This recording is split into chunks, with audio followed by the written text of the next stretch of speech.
और लफ्जों में पिरोने का हुनर भी जानता है। आसानी के साथ अपनी मुतरन्निम लहजे में वो खूबसूरत मंजर इस तरह से पिरो कर पेश करेगा कि आपको लगेगा कि आज का मंजरनामा इस तरह से आपके सामने से गुजर रहा है कि जिन तस्वीरों को आप भुलाने लगे थे वो आपको फिर याद आने लगी है। ये मंजर आपको देखना है तो आइए मेरा साथ दें, जोरदार तालियों से इस्तकबाल करें। मैं आवाज दे रहा हूँ असद बस्तवी को। यूपी से ही उनका ताल्लुक है बुनियादी तौर पर, लेकिन इन दिनों वो अपने सरज़मीन बदायूं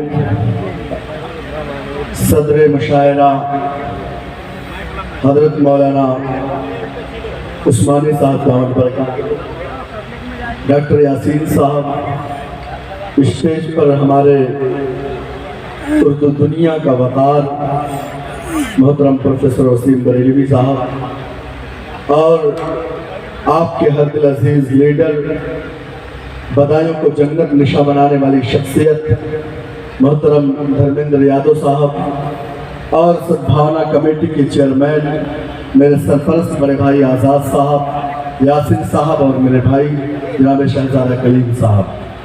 हाज़िरीन गिरामी, मौसम बहुत सर्द है। मैं चाहता हूँ कि जब मैं शेर पढ़ूँ तो इस मौसम की सर्दी आपकी समातों पर गालिब ना आए। नदीम फारूक साहब ने इस मुशायरे का मकसद बयान कर दिया था मुशायरे के अव्वल में। ये मुशायरा दूसरे मुशायरों से थोड़ा सा हट करके है। मैं अब इजाजत दें मुझे तो 4 मिसरों से अपने शेरी सफर का आगाज करूं, मुझे लगे कि मैं जिंदा कौम के सामने हूं। इजाजत, बहुत शुक्रिया, अल्लाह सलामत रखे आपको। पेश करता हूं बता खास नाज़ फरमाए। अगर खामोश रहता हूं तो गैरत मार डालेगी। क्या कहते क्या बात। अगर सच बोल दूंगा तो हुकूमत मार डालेगी। बहुत शुक्रिया, अल्लाह सलामत रखे मेरे मोहतरम को। पेश करता हूँ बतौर खास। अगर खामोश रहता हूँ, अगर खामोश रहता हूँ तो गैरत मार डालेगी। अगर सच बोल दूंगा तो हुकूमत मार डालेगी। ये मुल्क मशहूर है अपनी कौमी यकजहती के लिए, अपनी गंगा जमुनी तहजीब के लिए, लेकिन इधर 5-7 सालों में इस मुल्क की गंगा जमुनी तहजीब को बर्बाद किया जा रहा है। आपकी समात में इंशाअल्लाह इस मुल्क के उन दुश्मनों को, उनके मंसूबों को नाकाम करेंगे जो हमें धर्म के नाम पर बांट रहे हैं, हमें मंदिर और मस्जिद के नाम पर बांट रहे हैं। पेश करता हूँ, खामोश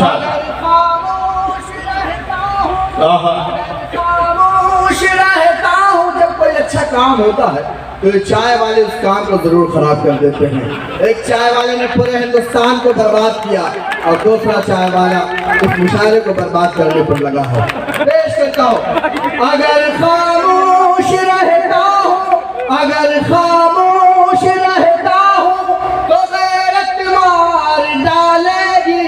अगर सच बोल दूंगा तो हुकूमत मार डालेगी। बहुत होशियार रहना है सभी हिंदू मुसलमान को, बहुत होशियार रहना है सभी हिंदू मुसलमान को। जरा कर वरना आपस में सियासत मार डालेगी। जाकर सियासत मार डालेगी। बहुत शुक्रिया, अल्लाह सलामत रखे आपको। हाज़िरीन गिरामी, 4 मिसरे और पढ़ना चाहता हूँ। हाजी रईस साहब, मैंने देखा मुंबई का आज़ाद मैदान, मैंने देखा मुंबई का क्रांति मैदान जब सीए नासी के खिलाफ एहतजाज हो रहे थे। उस वक्त हमारे मुल्क का हिंदू भाई हमारे साथ कदम से कदम मिलाकर खड़ा हुआ था और यह ऐलान कर रहा था कि हिंदुस्तान के मुसलमानों, जब तक हमारे जिस्म में लहू का एक कतरा है, दुनिया की कोई ताकत आपका कुछ बाल बेका नहीं कर सकती। ये हिंदुस्तान है। जी। मैंने हमेशा कहा कि हमारी लड़ाई इस मुल्क में हिंदू भाइयों के साथ न कभी थी, न है और न रहेगी इंशाअल्लाह ताला। हमारी लड़ाई इस मुल्क में फिरका परस्ती के खिलाफ है। हमारी लड़ाई उन लोगों के खिलाफ है जो हमें धर्म के नाम पर, जात और बिरादरी के नाम पर बांटते हैं। अब 4 मिसरे पढ़ूंगा हिंदुस्तान के 30 करोड़ मुसलमानों की तरफ से अपने तमाम गैर मुस्लिम भाइयों के लिए पेश करता हूँ दरख्वास्त। इरशाद। मोहब्बत प्यार का आहा। ईसार का परचम तुम्हें देंगे। क्या कहना मेरा दावा है हर एक जख्म का मरहम तुम्हें देंगे। अब बताइए अपने मिसरे की तारीफ करें। पेश करता हूँ। मोहब्बत प्यार का ईसार का परचम तुम्हें देंगे। मेरा दावा है हर एक जख्म का मरहम तुम्हें देंगे। अलग मजहब है लेकिन फिर भी हम सब भाई भाई हैं। अलग मजहब है लेकिन फिर भी हम सब भाई भाई हैं। हमें तुम गंगा जल दो और हम जमजम तुम्हें देंगे। हमें तुम गंगा जल दो, वाह वाह वाह, तुम्हें देंगे। वाह वाह। बहुत शुक्रिया हाज़िर निगरानी, अल्लाह सलामत रखे आपको। हाज़िर निगरानी 4 मिसरे और पढ़ना चाहता हूँ जी। हिंदुस्तान में बसने वाले 130 करोड़ लोग चाहे किसी भी धर्म से ताल्लुक रखते हैं, वो सोचते हैं कि इस मुल्क में चैन क्यों नहीं है, इस मुल्क में सुकून क्यों नहीं है। मैं 4 मिसरे पढ़ता हूँ, पेश करता हूँ। अगर शेर सच्चा हो तो तमाम लोग की दुआएं चाहता हूँ। पेश करता हूँ। जो है शाही खजाना उस पे कंजूसों का कब्जा है। वाह। हर की शोबे के अंदर आज जासूसों का कब्जा है। जो है शाही खजाना उस पे कंजूसों का कब्जा है। हर की शोबे के अंदर आज जासूसों का कब्जा है। हमारे मुल्क में चैनो सुकून आए तो क्यों आए। हमारे मुल्क में चैनो सुकून आए तो क्यों आए। हमारे मुल्क भारत पर तो मनहूसों का कब्जा है।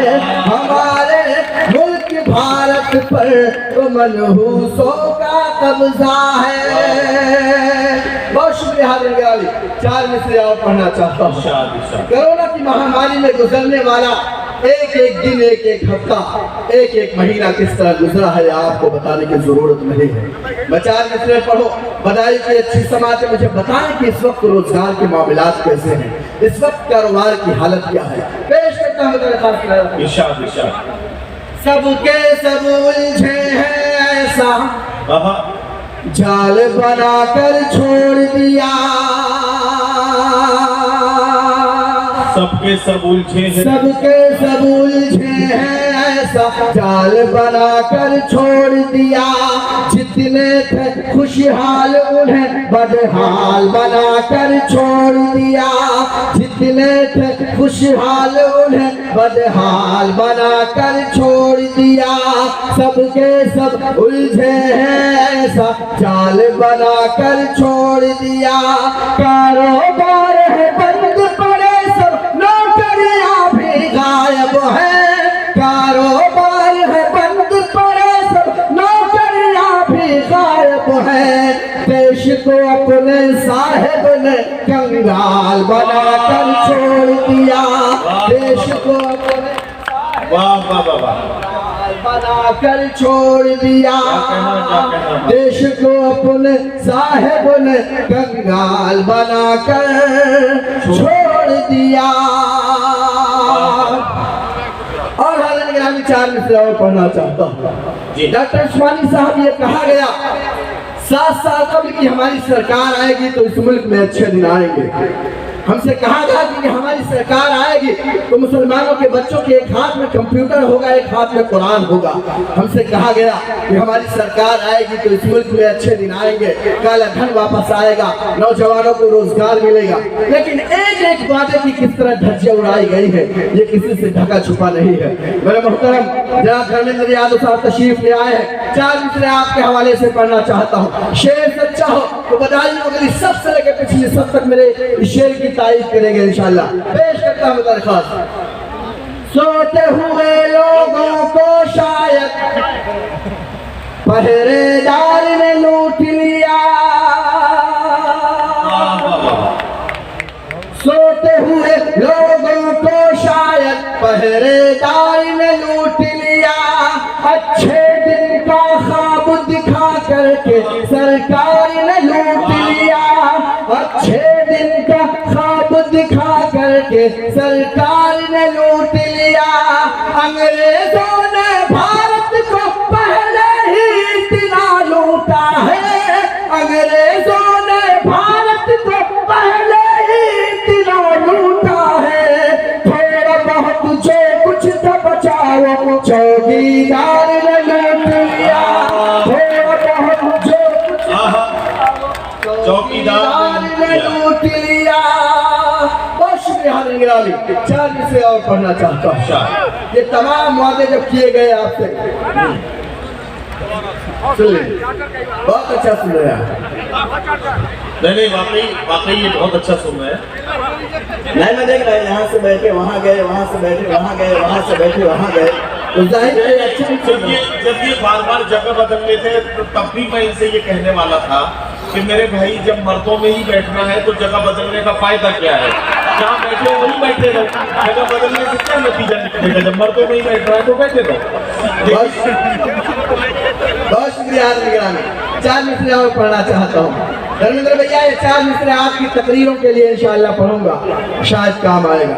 मेरे मोहतरम बहुत अच्छा सुन रहे हैं, अल्लाह सलामत रखे। एक बार मेरे मोहतरम के लिए आप हज़रात तालियां बजा दें ताकि ये मुशायरा यहीं से कामयाब हो जाए, तारीफ साज हो जाए। पेश करता हूँ। खजाने को वो एक रत्ती समझ कर बेच डालेगा, वो चंदन को अगरबत्ती समझ कर बेच डालेगा। अब अगला मिसरा अगर लगे कि आपके लिए कहा गया है, आपका दर्द आपका जज्बा शामिल हो तो तमाम लोग मेरी आवाज से आवाज मिलाए। खजाने को वही किरती, खजाने को वही किरती समझ कर बेच डालेगा, वो चंदन को अगरबत्ती समझ कर बेच डालेगा। हुकूमत हमने अपनी दे दी है एक चाय वाले को, हुकूमत हमने अपनी दे दी है एक चाय वाले को, हमें वो चाय की पत्ती समझ कर बेच डालेगा, हमें वो चाय बेच डालेगा। भैया 1-2.5 मिनट की नज़्म है, जो इस मुशायरे का मकसद है। मसलमान कमेटी के ज़ेरे एहतमाम जितने मुशायरे हुए हैं मैंने हर जगह वो नज़्म पढ़ी है और वही नज़्म इस होने वाले मुशायरे का मकसद है। अल्लाह करे कि आप तालियां ना बजाएं लेकिन नज़्म को संजीदगी के साथ सुन लें।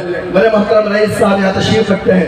रईस भाई आपने जितनी खिदमत की है हमशोरा की, मैं इतना कह सकता हूँ कि मैंने हातिम ताई का दौर को नहीं देखा लेकिन मैंने हाजी रईस साहब का दौर देखा है। अल्लाह सलामत रखे आपको। पेश करता हूँ जी। मुल्क की ऐसी हालत नहीं चाहिए, मुल्क की ऐसी हालत नहीं चाहिए, और ज्यादा मुसीबत नहीं चाहिए, मुल्क की ऐसी हालत नहीं चाहिए, और ज्यादा मुसीबत नहीं चाहिए, जिसकी सरकार में लोग खुशी ही न हो, हम पे ऐसी हुकूमत नहीं चाहिए, जिसकी सरकार में लोग खुशी ही न हो, हमको ऐसी हुकूमत नहीं चाहिए। 5 सालों में हमको मिला कुछ नहीं, सिर्फ बैनर दिखा और दिखा कुछ नहीं। नरेंद्र भैया बैनर पर लिखा रहेगा काम ईमानदार, सोच समझदार, उत्तर प्रदेश नंबर 1 प्रदेश, ये तमाम झूठे नारे कब तक बर्दाश्त करेगी इस सूबे की आवाम। पेश करता हूँ, फिरका परस्तों को मालूम है कि इस रियासत में काम करने की जरूरत नहीं है, उन्हें मंदिर मस्जिद गाय जात और बरादरी में उलझाया जाए, उन्हें तकसीम किया जाए और इन पर हुकूमत किया जाए। लेकिन बदायूं के लोगों आप बताइए कि अब इस सूबे पर वही हुकूमत करेगा जो नफरत की राजनीति से ऊपर उठकर काम करेगा। ये देखे बगैर कौन हिंदू है कौन मुसलमान है, और जाहिर है कि ये सोच मोहतरम अखिलेश यादव साहब की है। पेश करता हूँ अगला बंद बतौर खास। 5 सालों में हमको मिला कुछ नहीं, सिर्फ बैनर दिखा और दिखा कुछ नहीं। इतने वादे किए थे महाराज ने काम यूपी में, लेकिन किया कुछ नहीं। इतने वादे किए थे महाराज ने काम यूपी में, लेकिन किया कुछ नहीं। जिस सियासत की बुनियाद नफरत पे हो, जिस सियासत की बुनियाद नफरत पे हो, ऐसी गंदी सियासत नहीं चाहिए। जिसकी सरकार में लोग खुशी ही न हो, हमको ऐसी हुकूमत नहीं चाहिए। यासीन उस्मानी साहब 24 मार्च की रात में ऐलान होता है कि कल से लॉकडाउन। हाजी साहब एक ऐसा लॉकडाउन जिसकी कोई प्लानिंग नहीं, एक ऐसा लॉकडाउन जिसकी कोई तैयारी नहीं।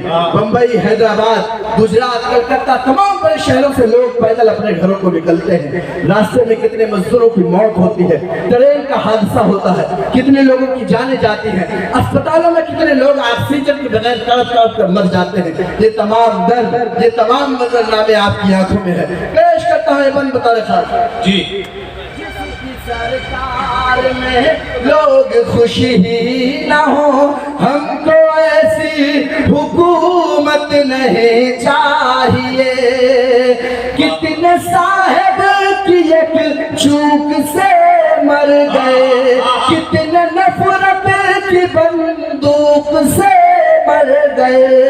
अस्पतालों से जिंदा निकल आए जो, घर पहुंच कर भूख से मर गए।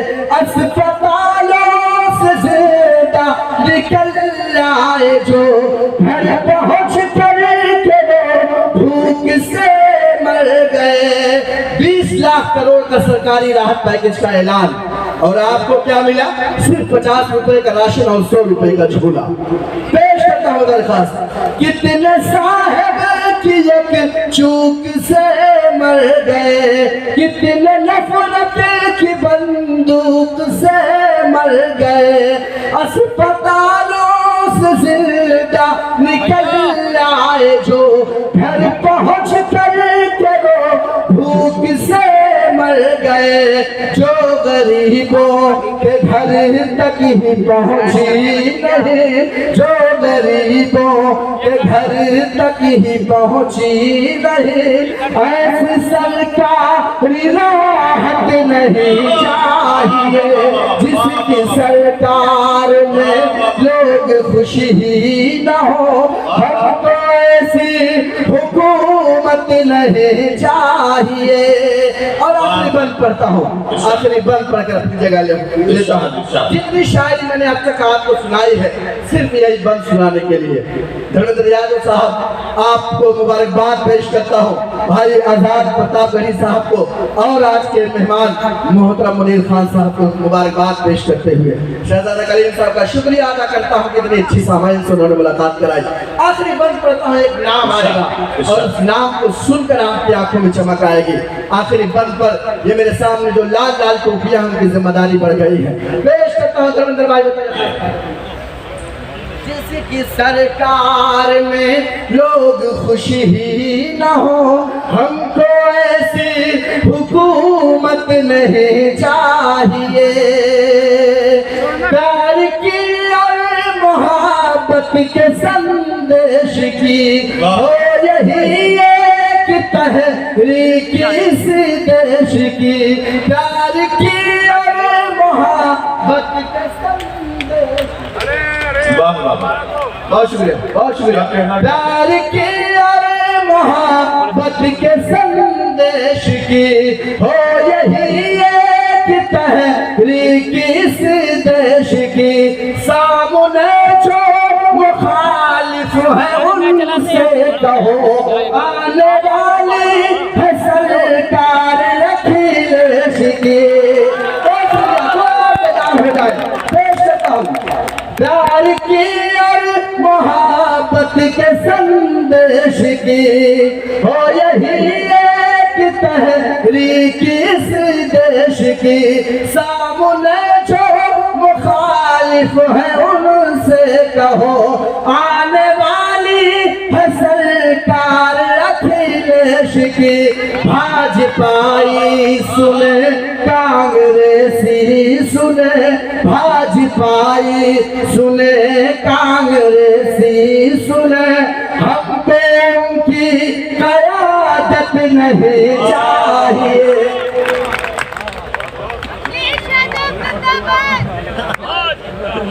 अच्छा, अरे वाह। जिंदाबाद जिंदाबाद। देखो, एक बहन हमारी बोली